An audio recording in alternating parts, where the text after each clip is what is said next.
Welcome, everyone, to this episode of ECPG Live, Voices of Awareness. I am Tana Russell, Assistant Director at the Evergreen Council on Problem Gambling, and very excited to have a co-host with me this episode, Julie Hynes. Hello, I'm Julie Hynes, the Executive Director of Oregon Council on Problem Gambling, and I'm smiling because Tana and the rest of the podcast peeps and me have just been rocking out some awesome music before we got online here. So I wish we could have it now, Tana. We'll have to do some rock out music afterward. Fair enough. So Julie and I co-host a partner podcast called Connections, Healthy Gambling and Gaming Podcast. And through the course of that, and it's only been a few months since last fall, since we started, we have gotten to meet many other problem gambling recovery podcasters out there who are fabulous. And we have brought them on the show today. And with that, let's welcome Brian Ward with Voice. This is Brian Hatch with the All-In Gambling Podcast, Brian Ward with the Voices of Problem Gambling Podcast, and Jamie Salzberg with the After Gambling Podcast. And we do have a couple more guests we'll bring on in a minute. We've got our national and some international guests for you today. Welcome. Hi there. Hi. Hello, everybody. Hello and good evening.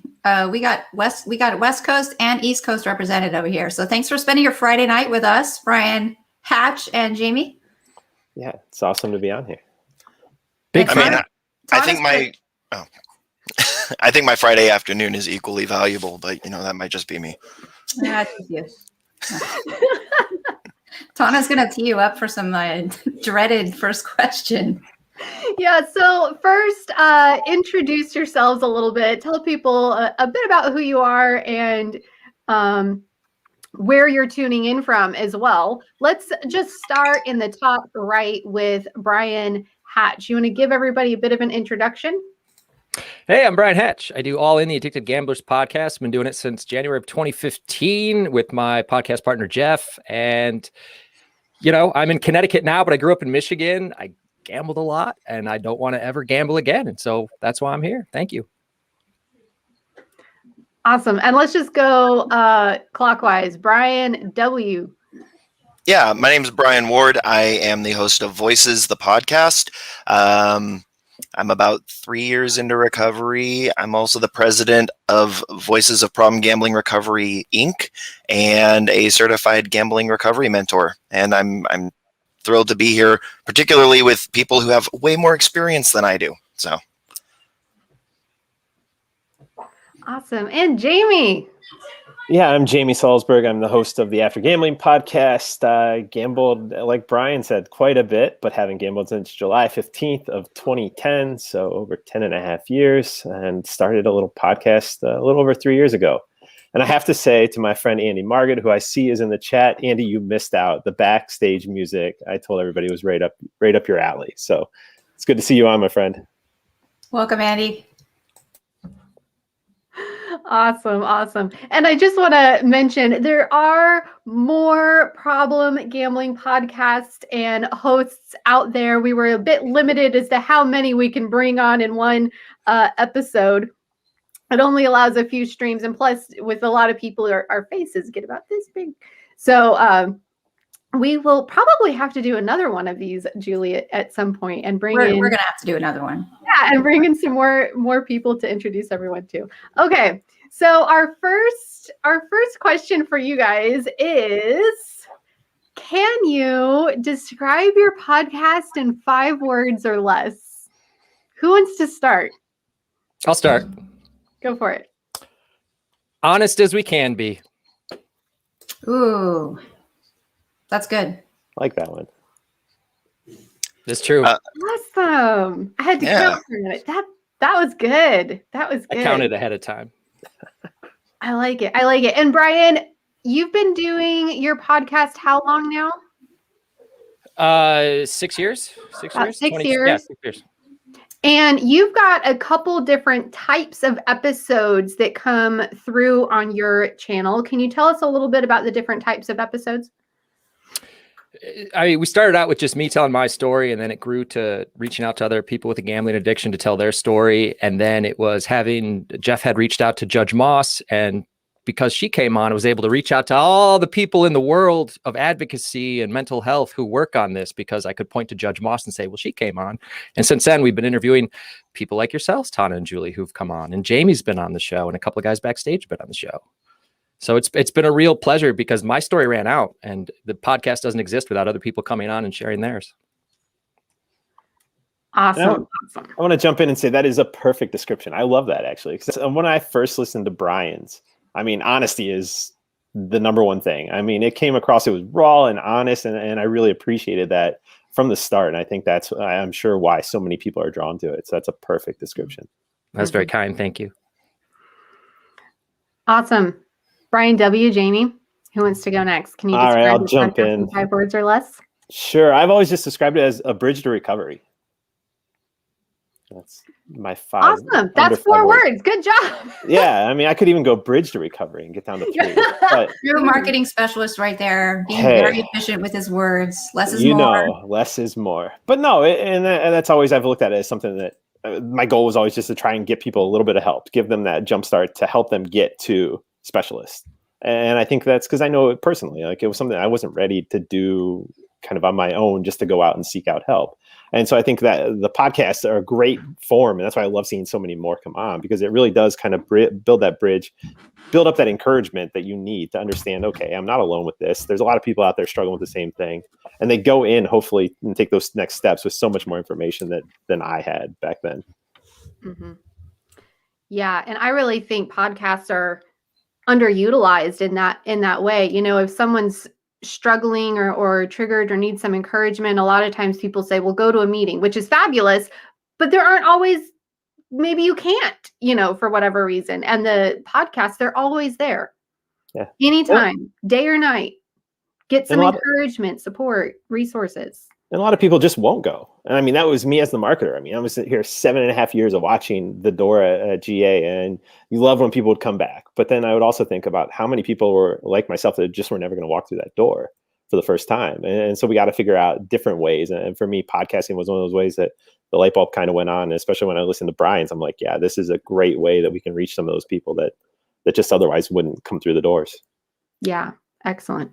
All right, Brian W., your turn. And then I see a good question in the comments we'll bring in afterward. Go ahead, Brian.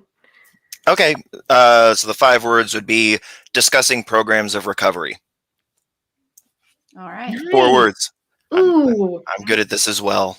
we got 3, we got 4, and we got 5. We're well covered.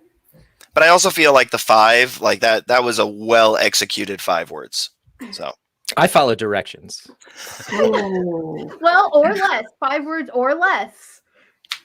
That's all right. right. Well, look at all this was going on in the comments over here.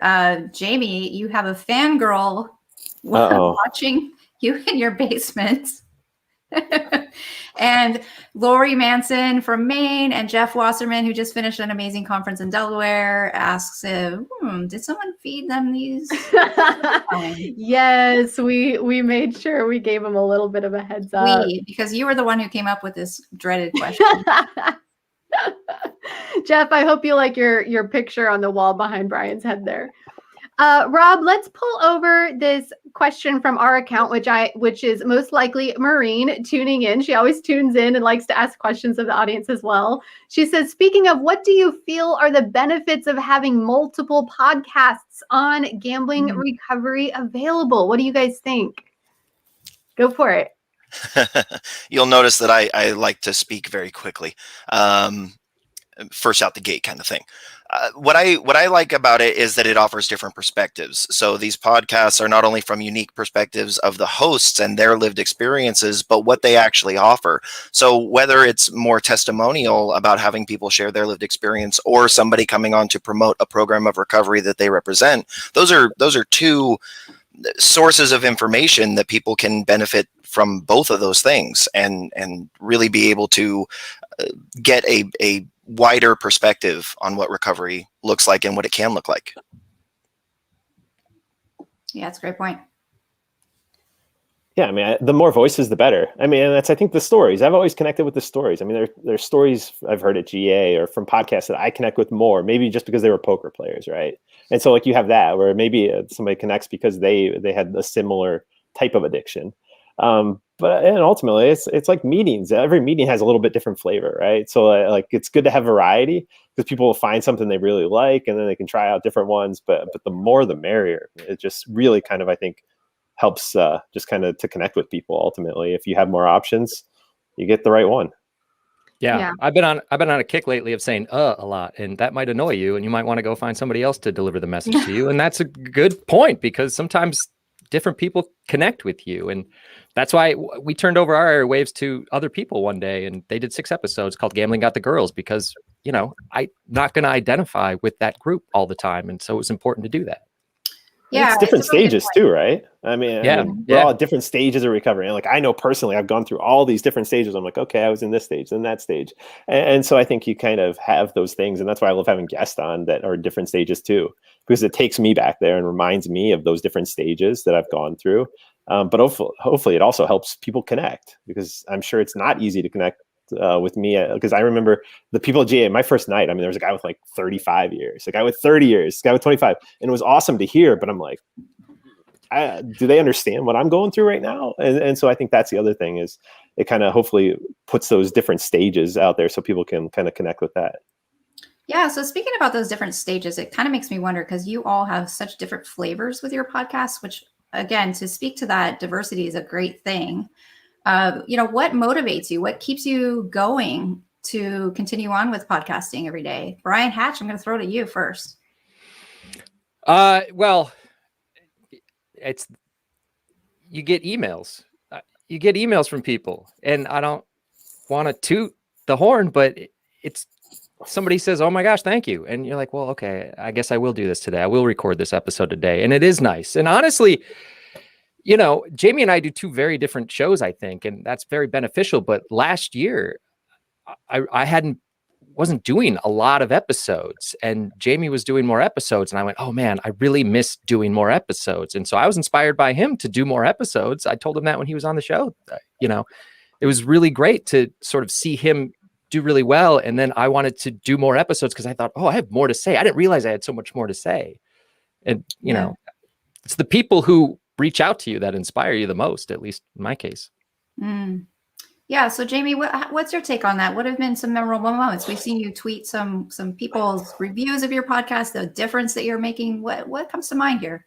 Yeah, and I've been sharing those just because hopefully, again, that lets people know, like, sort of different flavors, because there's the people that have reviews come from different backgrounds, and obviously, and I'm not going to lie, those make me feel good.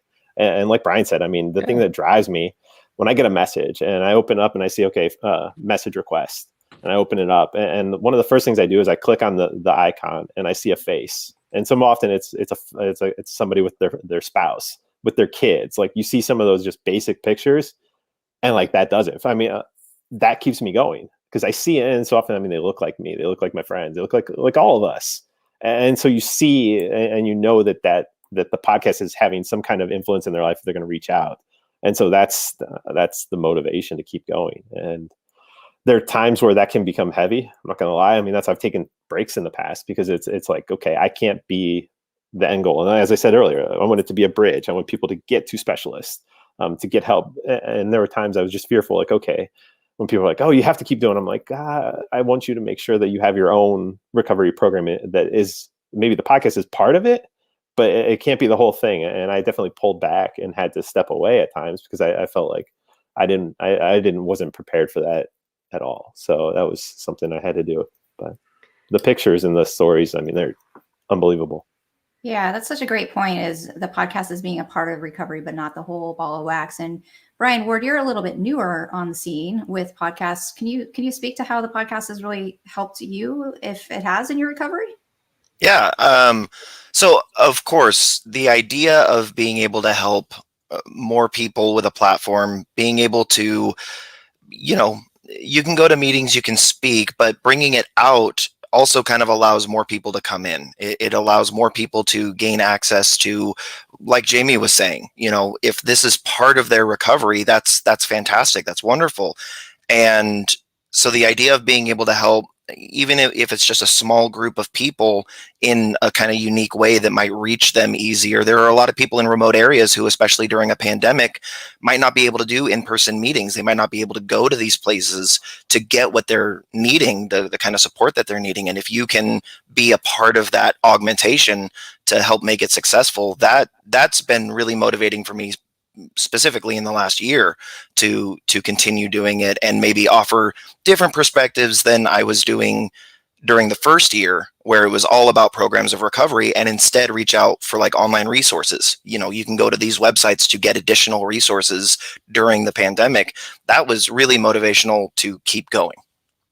Yeah, and that's such a great point, because the pandemic, we had so many resources get essentially shut down, and you all have kept going, if not become more prolific during the pandemic. And I'm not going to ask this question. I'm going to kind of just bounce off of it, because this is an evergreen question that says, often recovery shrouded in anonymity. How did your podcast help combat stigma? And I just want to say kudos, hats off to each of you for putting yourselves out there, because this is such a stigmatic issue. And have you gotten any feedback from people around, any judgments, any positive things? What have you been hearing regarding that stigma piece? So I would like to say, as the host, I kind of knew what I was signing up for. I knew that this was going to be a broad public platform. The people who came in as guests and were willing to share their stories and their experiences, I think that they had a much greater sense of courage. I think that takes a lot of guts to come into something that's already established and put yourselves out there vulnerably. That, to me, is extremely courageous. And I thank every single one of my guests for doing that, because I think it's important and beneficial, but also takes guts. Absolutely. And I want to, thank you for everybody who's commenting. This is really, really fabulous. I want to bring in Kitty's question here. This is a hard question for you guys. Can you tell us one episode that you recommend for us, one that encapsulates the messaging that you are most passionate about, that you are really proud of? That's a good question. That seems like it'd be really tough to answer. That is tough, and I struggling to think of one specifically. Although the one that I did one earlier on, I can't remember what episode it was, but it was for family members and friends, and it was designed. And my whole thought process was, okay, if you need to talk to your family member and your friends, you don't know how to start. One of the ways is you could even just send them this link, and hopefully that would soften it up. And that was one I was really proud of. I know there are a lot of spouses, family members that listen to the podcast, and it helps them. But that was one that it was just kind of a different angle that I took that I was very proud of doing. I'll go back to what I said earlier, which is the gambling got the girls. And that's because I'm not on it. It's not about me. It's about the gambling addiction. And these are two other voices. And just to be clear, the episodes around these 6 episodes, are lower than the listeners from those episodes, which tells me right away, oh, there's a need for this. And those episodes are incredible because it's about the addiction, and it's about a subset of people affected by that addiction. And so that tells me that there's a need for more voices in this. And that's what I'm most proud of. Yeah, I can only limit it down to 2. I'm sorry about that. One of them actually has Kitty Martz as the guest, talking about Smart Recovery. It's a program of recovery that's based around cognitive behavioral therapy, and it's not super well known. It's not, but it is extremely beneficial, particularly for people who might have an issue with the idea of a higher power or something like that. So it was just a great conversation between the two of us. And then the most recent one was about Problem Gambling Awareness Month. The reason I'm proud of that one is that we really were able to acknowledge that responsible gambling is more than just the player. It's more than just setting a time, setting a budget. It was really about a full picture. All parties involved have some responsibility in this, and we need to come together to figure out what that is. And I think that was pretty potent. So That's fantastic. I think, and Julie, you can add something else if you like, but I think one that comes to mind for me for our podcast connections, and maybe this is also because it was one of the more recent ones we did, was with Dr. Deborah Haskins, and she, see, Julie's nodding. She's amazing. Of course, they're all good. They're all really good, but hers was also recent. And on current events, she talked about Black Lives Matter. She's a clinician. She talked to clinicians as well about, how we're all trying to cope and get through it while helping others who are also trying to cope and get through it themselves, and so it's an unusual environment for a lot of people. And she talked about self-care and something she said became the title of the episode, which is just breathe. And she's like, sometimes you got to remember the only thing you actually need to do, aside from whatever pressures are being put on you, is to just breathe. Because if you're not going to be able to do anything else. So that one's still fresh on my mind, and just a really good one. I couldn't agree more. Dr. Debbie Haskins, if you have not gotten a chance to listen to her speak or present in any kind of other capacity, take a listen to the podcast episode. She is an inspiring and challenging individual, and listening to her is like going to church. It's like listening to someone preach. So I highly recommend that one as well. Do we really have to say goodbye to these guys right away? Yeah, we're good. Oh, you know what? We should say the one where Brian Hatch and Jeff Wasserman were on was our favorite. But Oh yeah. Oh yeah. Oh yeah. Yeah, so we're going to bring these guys back to you here shortly, but we're going to bring in our other guests here, who is, thank you. We will see you again in just a few minutes, and we'll keep up this discussion. We have, let's see who's going to be popping up here first for us. All right, Tony O'Reilly with the Problem Gambling Podcast, and Ryan Pitcher with the All Bets Are Off podcast. Welcome from across the globe. Yes, thank you so much for spending a Friday evening or Friday night with us. We can see it's dark behind Tony because it is dark behind Tony. It is about almost 8:30 where they're at. Cheers for having us. Yeah, you're getting some love. Everyone's getting some love here, which is great. Andy Margett is here as well. So why don't we bounce off that last question with these guys? What's your favorite episode that you've done? Would you like me to go first, Tony? You can go first, Ryan. Yeah. So there's so many that stand out. One that does stand out in particular was a guest that came on, an affected other, and this episode is the one that we probably get some of the most messages about, and that was a lady, an affected other, whose partner was is still gambling, I believe, by all accounts, and she was a domestic abuse victim as well, which was driven through his addiction to gambling. But yeah, that's one of the most powerful. I wasn't actually part of that podcast, and when I listened to it, it really upset me, and yeah, I was in tears on listening to that when I was doing the edit. But yeah, that's one that stands out, I think, for us. Yeah, for me, the one that probably stands out most for me, there's numerous ones stand out, but we had a comedian from Ireland on called Rory O'Connor, and Rory Stories would be what he goes by online, and he had just released a book around his struggles with mental health, and I had read the book. It was a Christmas present, but I got it early. I was able to unwrap it and use it and read it.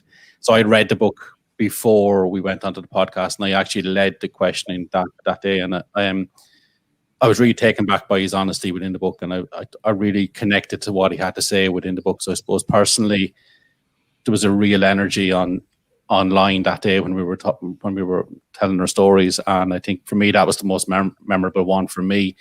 But as Ryan was saying as well, the ones where you're talking to family members as well do have a huge impact, because it brings you right back to the impact you must have had on your family and also your friends as well. So those ones always have a huge impact too.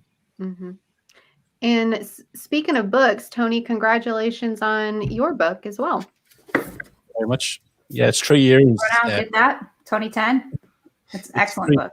3 years. It's out this month, so it's it seems like a lifetime ago. since myself and Declan Lynch wrote it. And again, just to kind of reiterate what Jamie and Brian were saying as well, it's the feedback that you get from people emailing or messaging saying how big an impact your stories had, and that's the one thing that keeps me going when you do get some of those negative comments, which I'm sure anyone who's put their story out there will always get kind of some negative. So all the positivity and all the kind of really kind emails and words I've got over the years makes putting myself out there very much worthwhile. So Well, when we talk about stigma, and one of the things that I really appreciate you putting yourself out here for is you talk about your entire story here, and you get to the bottom, and you are just out there with it. And to that point, one of the earlier questions was around stigma. So can you speak, Ryan? Can you kick us off on stigma and how the podcast may have helped with getting your message out, or if you've gotten any kind of negative feedback around that? Yeah, no, I mean, generally speaking, as I think everyone's mentioned already, the comments that you receive are positive. I think what I find particularly interesting, and obviously people who are at the start of their recovery journeys, I think that's where a lot of people go into the listening content. And a lot of people have said to us that, and by the way, I'm not taking anything away from other people introducing other areas into their recovery in terms of seeking specialist help. But a lot of people have said to us that we find you relatable, and that's why we listen to you.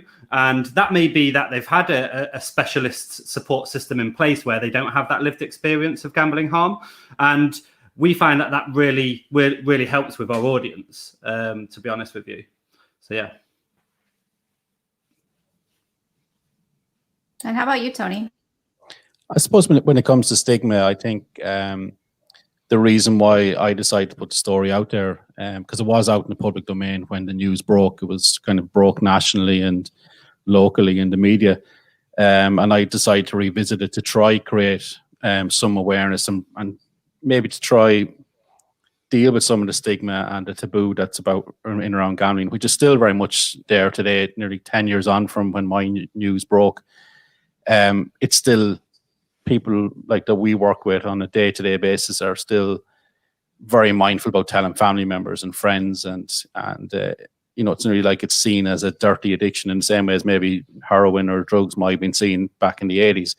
There's definitely this sense of it's in the film as well, the gambler being the kind of I can't think of the word now, it's after escaped me, but that's it's still there, that kind of it's seen as this dirty addiction, I think. And by telling the story and trying to normalize it and humanize it, maybe it was always my hope that we might try break down some of these barriers. And again, all the lads and doing all the different podcasts are definitely doing a huge job to do that as well.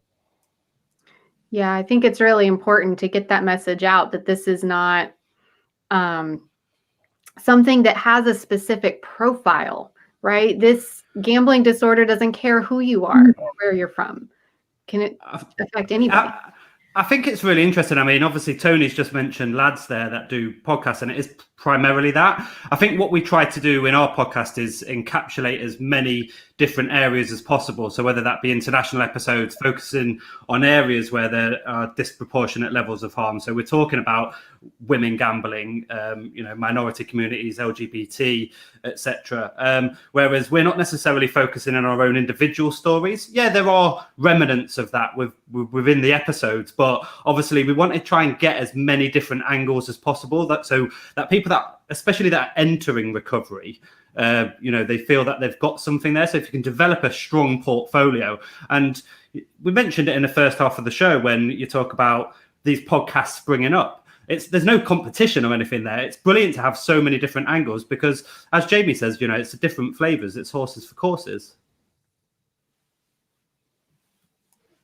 Perfect. Real quick, I feel like some people are probably meeting you for the first time, and we want to give you proper introductions for everybody. We kind of just skipped over, and the guys behind the scenes want to make sure you don't escape the five words or less question. Rob, if you could put in the comments maybe find a link to Tony's book, Tony 10, and put that in the comments for everybody. So they have that. Let's see. So, Tony, let's start with you. Tell us a little bit about yourself, and can you describe your podcast in 5 words or less? I can. How I would describe it is ramblings about gambling and addiction, because that's what it feels like a lot of times when myself and Barry just get on just beforehand, and we might have the guests lined up. Very unlike the way Ryan does it, which is very professionally. We just have someone on and we just go for it. And sometimes myself and Barry won't have a guest, so we'll just talk. We'll take some aspect of recovery or of addiction, and we'll just ramble on about it. And it's not. Sometimes I'm texting him just before we go on, saying, "What are we going to talk about today?" And he said, "Well, maybe we'll try this," and we just go on and ramble about it. So that's how I would describe it. Ramblings. I was going to say ramblings by multiply by 5, but I said I'd try to let you out a bit. And to answer Jeffrey's question, yeah, Ryan had given me a heads up about 1 or 2 of the questions from the other. So I suppose to give a brief background of myself, I suppose I'm in recovery 10 years from a gambling addiction that saw me end up in prison after stealing 1.75 million from my employers. I'm living in Waterford, which is in the south of Ireland, and I'm originally from Carlow, which is about an hour from Dublin. I'm currently working with the External Problem and Gambling Projects, where we do the podcast, and that's part of our week-to-week work. And we also have a counselling service for people looking for support, which would include people affected by gambling, both family members and people actually affected directly from it. Don't think there's anything else I can probably describe myself. Just an ordinary person who worked in finance and fell into this addiction. And thank God I'm out the far side of it and having a very happy and healthy life. Awesome. And Ryan, tell everybody a bit about yourself, and can you do 5 words? Yeah, so I had a 15-year addiction. I celebrated my year in recovery on Monday. So yeah, it was last March. I came into recovery and started the All Bets Are Off podcast alongside Chris, Kishan, and originally Kelly, and later Tracy. We try, as I say, to vary it up a little bit with angles. So there's Chris with a cross addiction. There's myself that's relatively new into recovery, and 2 affected others as well. So yeah, and 5 work. I feel like I've cheated here a little bit because I've just gone for 5 individual words, and that's varied, purposeful, relatable, friendly, and supportive. And the reason why I went for those really is I can sort of break those down into sort of 2 areas. So in terms of the varied, purposeful, and relatable, I think we just touched upon those apart when we were talking about reducing stigma, and that's to have that sort of varied collection. But then I think what's really important is, and on the friendly and supportive sort of side of things, I think it is often understated what goes on behind the scenes of a recovery podcast. And I'm sure others on the panel, both that you've had on and Tony, will vouch for me here, is the sheer number of messages that you do get, especially from those that first listen, maybe first enter in recovery, and that are having a bit of a tough time due to the gambling. And that includes from loved ones, by the way. And then you just sort of tend to almost provide a peer support service on the back of it as well in your spare time. And so that's why I would say those 2 as well. Yeah, that's great. And Steve, up in the earlier comments, just wanted to give you props for having somebody who's a loved one in there, because they often get overlooked when we think about people with gambling problems. There's a question for you that has to deal with, do you feel unscripted is better? And this question comes from Dave Yeager, who has his own podcast, Fall In. It's for military service members and veterans. So definitely we'll post the link to that as well. And welcome, Dave, and thank you for joining us. So what do you all think? How do you feel about unscripted versus scripted? Well, I think I was going to say Tony mentioned it a few moments ago in terms of different styles. So I think the difficulty is because we go for that sort of varied sort of approach in terms of what we're doing is, I think, having a few baseline questions and sort of work off of that, if that makes sense. So because you never know where it's going to go when you're doing a podcast, and particularly if you're going into a space that I've spoken to psychologists, for example. I'm not a psychologist, and I want to sort of learn a bit more what they've been looking into, etc. And I might do a little bit of reading up before having guests on. But I think Tony does it a lot differently, maybe. Yeah, I think we kind of do it probably similar to our counseling sessions. We just start and it can go in any direction. I don't think there's any better way or wrong or right way of doing it. I think the most important thing is that there's people getting a message out there. And as Brian and Jamie were saying, some people might connect more to a certain style or a certain type of podcast. But the most important thing is that if there's more podcasts out there, more people are listening, more people are finding recovery, more people are getting information. And I think that's the bottom line. And I think that's the reason why we all do it. I think it's to kind of give some of our experience back so that it may help someone who decides to tune in and listen. So I think that's, for me, I think it works for me, the unscripted, because if I talk too much about it, I just get all muddled up. So I just go on a rant every so often. And Barry has to try and rein me back in Barry, my co-host, he has to rein me back in every so often as well, especially when we were doing the one about the lack of regulation and legislation in Ireland. That was my most passionate one, because I was nearly actually in tears with frustration at the lack of in Ireland, because even yesterday we're after hearing now that even though the regulator is due to be in place by the autumn, it's not going to be operational 2023. So another 2 years. And when I look at my story was nearly 10 years ago, and from people who are coming and looking for sport, we're still seeing the same failing. So I got very passionate on that particular episode. And I think it's brilliant because, I was able to refer people onto Jamie's and Brian's podcast at the very start as a form of support, especially in COVID when there wasn't as many meetings. So I think it's brilliant to have all these different resources out there as part of a recovery package for people. Yeah, and it absolutely is. And that goes back to our earlier points with our other American guests. One of the things, Tony, that I found interesting is that there was a chat in here earlier from Evergreen about there's no federal funding for problem gambling services in the United States. And there was a question about your services. And you just mentioned your frustration with Ireland. I didn't know just how poorly resourced Ireland was until listening to your podcast.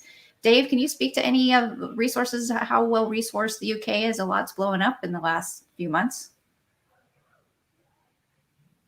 Or sorry, not Dave, Ryan.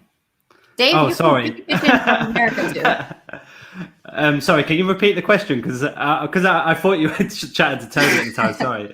That's fine. We were just wondering about the resources that UK has compared to the United States and Ireland. Yeah, I mean, it's interesting. I mean, obviously, away from the podcast sort of scene, at the time when we started our podcast, I don't think there was a UK-based podcast that specifically around gambling addiction, which, considering over in the States, I knew that Jamie's was around and Brian's was around, and bearing in mind at that particular time as things hadn't really opened up over in America too much. In terms of the resources, limited, I would say. Obviously, we worldwide, Gamblers Anonymous, which has obviously moved into more sort of online recovery rooms in the past year due to COVID. But other than that, there's not too much support out there. So yeah, unfortunately, I'm not sure what it's like over in Ireland for Tony, but. Yeah. So what's aside from you getting crap in the chats from Jeff and Chris, who wonder, Tony and Ryan, why their pictures are not behind you, as Brian Hatch has Jeff Wasserman behind him. What keeps you going with this? What keeps me going? It's genuinely the messages.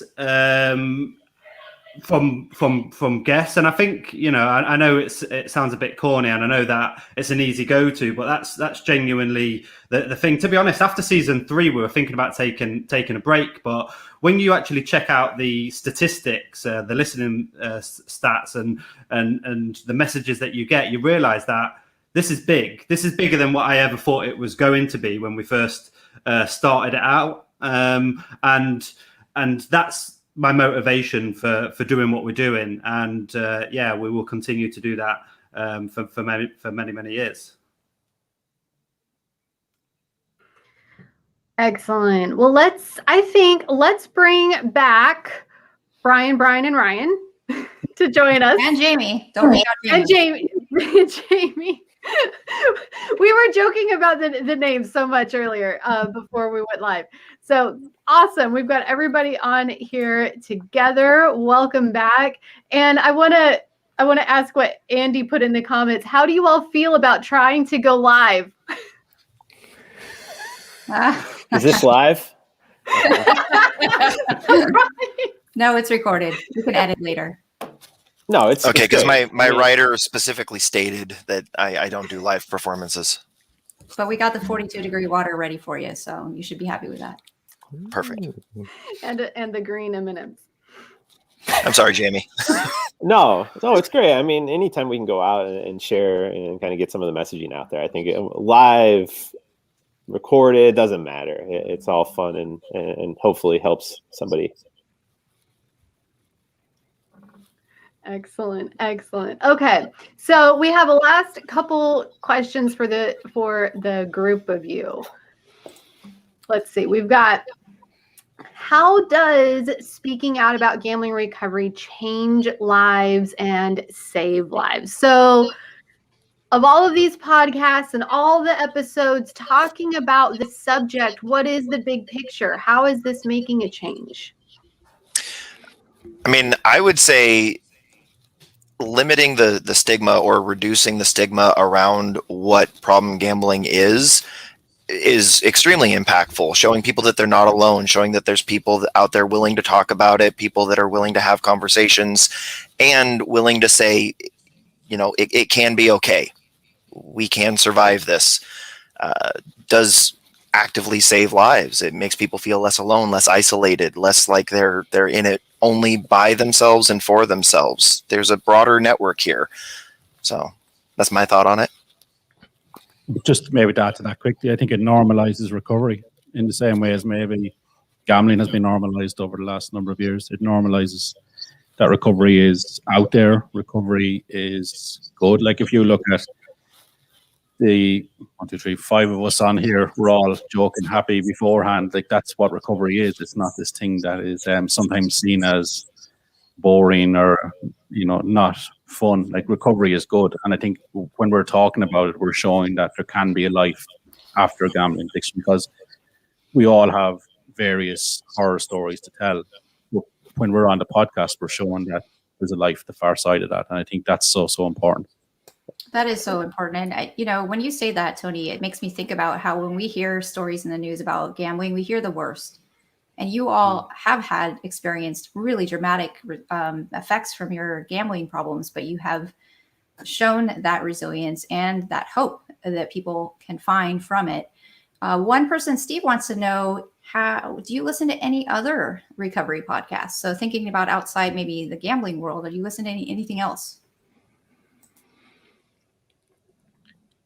I can come in there. There's a great podcast in Ireland on mental health, the Blind Boy podcast. He's very good. He talks very down to earth kind of podcast around mental health. So I would listen to that a bit. And there's another one that a singer in Ireland does called Brezzy. He does one as well.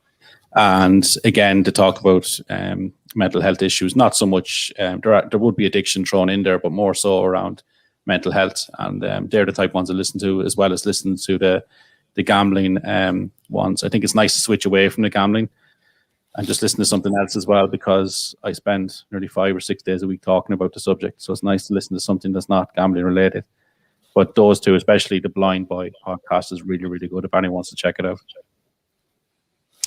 Yeah, there's one armchair expert with Dak Shepard. It's not specifically a recovery podcast, but he talks a lot about his own recovery. In September, he talked about a relapse that he had experienced, and it was so touching and so vulnerable for somebody who does tend to be on this kind of upper echelon where it's really risky to show that kind of vulnerability. But he was very brave with it and being honest and coming forward.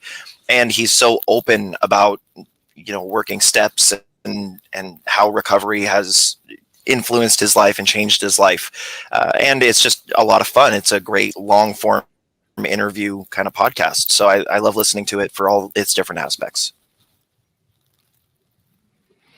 I'll just throw out The Invisible Addiction because I love Alex and what he's doing. And also Betsy Byler does a podcast called All Things Substance, where she tries to educate other therapists and counselors on addictions. I was going to say The Invisible Addiction, and also listen to a bit of Russell Brand from time to time. And everyone here, of course. Well, what messages would you like to leave us with today as we think about pivoting and hopefully enjoying your Friday nights and the rest of your Friday nights, what's left of them, Tony and Ryan? Tell us a little bit about any other messages of hope, words of encouragement that you'd like to share with us. Yeah, I'll jump in here first. I'll just kind of echo what Tony was saying earlier. I mean, this is the whole life after gambling, not to steal the name there, but I mean, it is and I think that's what comes through.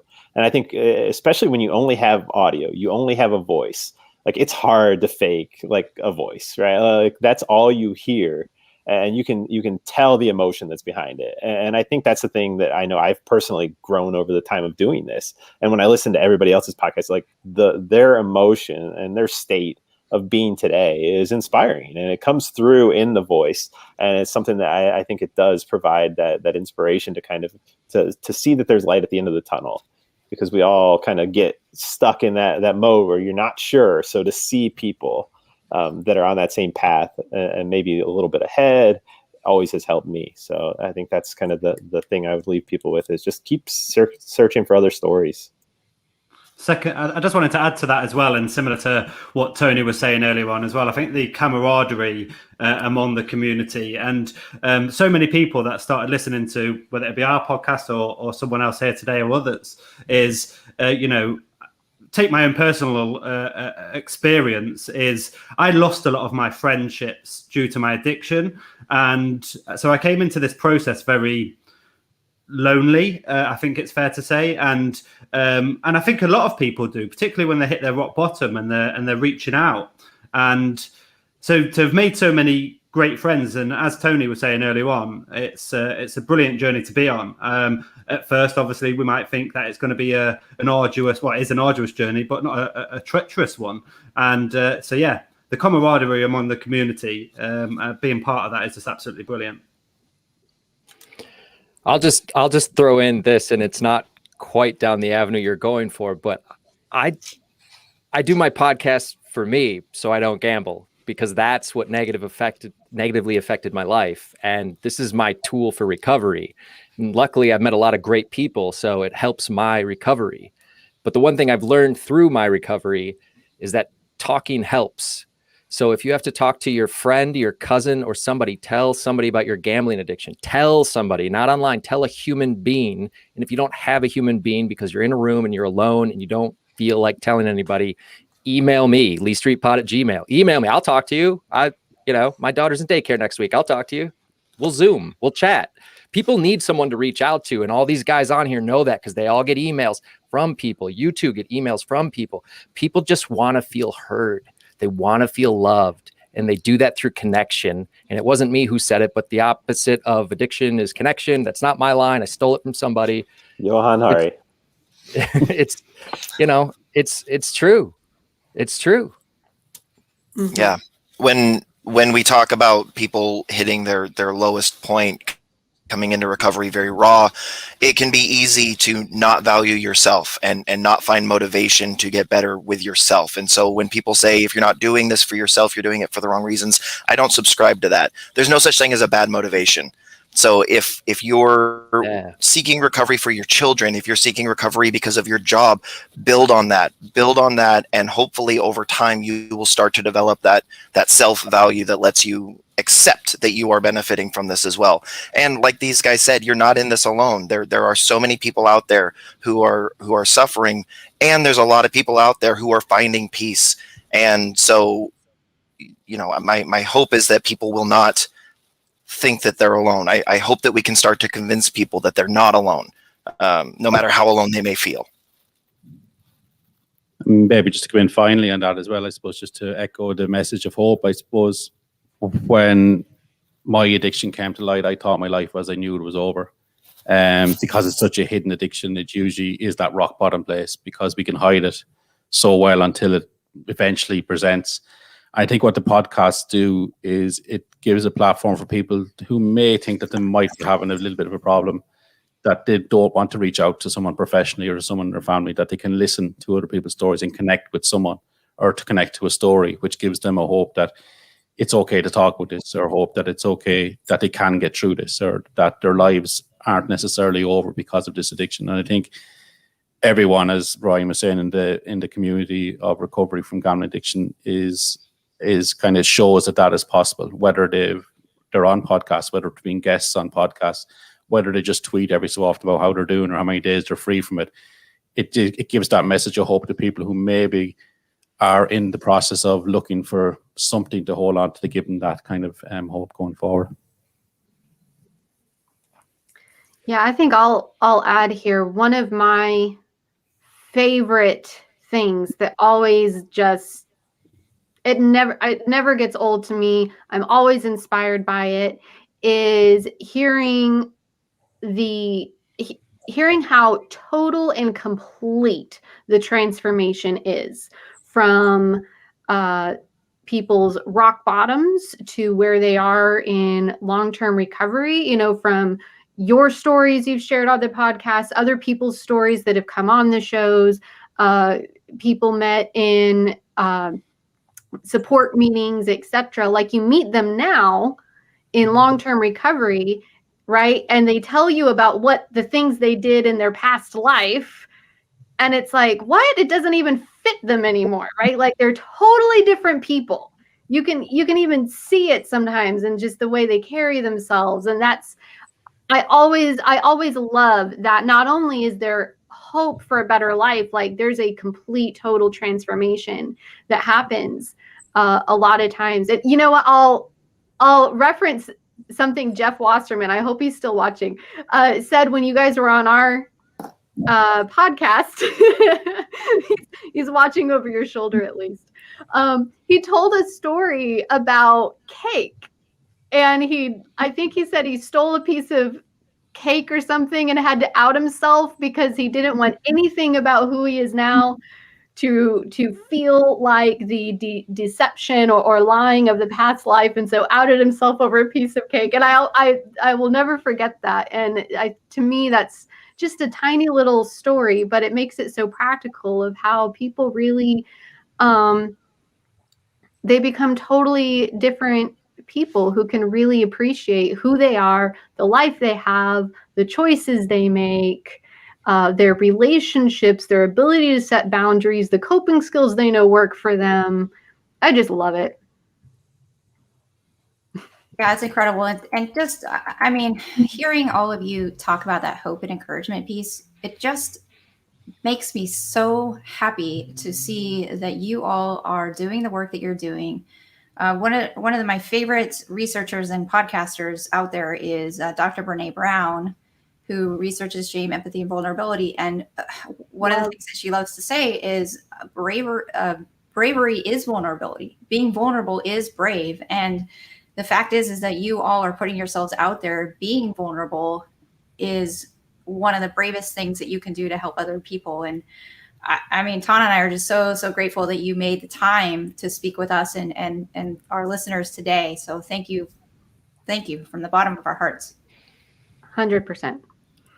Ditto. Thanks, Andy. Yeah.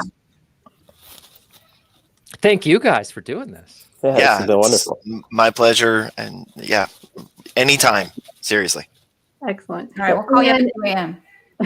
And just a reminder to the audience, there is a blog post that is a companion to this episode that already has on it links to all of these podcasts. So if you're wanting to go listen, we encourage you to go listen, hear the stories, find episodes that speak to you. All the links to all of these shows, ours and theirs, are in the blog already. And if we can, we'll try to add some more resources that have kind of come up on the fly during this episode. We can add those in as well if we can. Oh, thanks, Jeff. Jeff is the real rock star because he's behind Ryan Hatch with a tuxedo over there. So you got to up your game, Ryan. And Tony, you got to up your game next time. Oh, Well, and the Oregon poster calendar. We have to have, yeah, he does. That's Oregon calendar. So thank you, Brian Hatch. You're really double duty today. But thank you guys so much. What we need to do is have a deeper dive next time and just have a couple of you on and do this again. Absolutely. All right. Well, Thank thanks you. everyone for listening. Have a wonderful Friday night. Thank you. Thanks so much.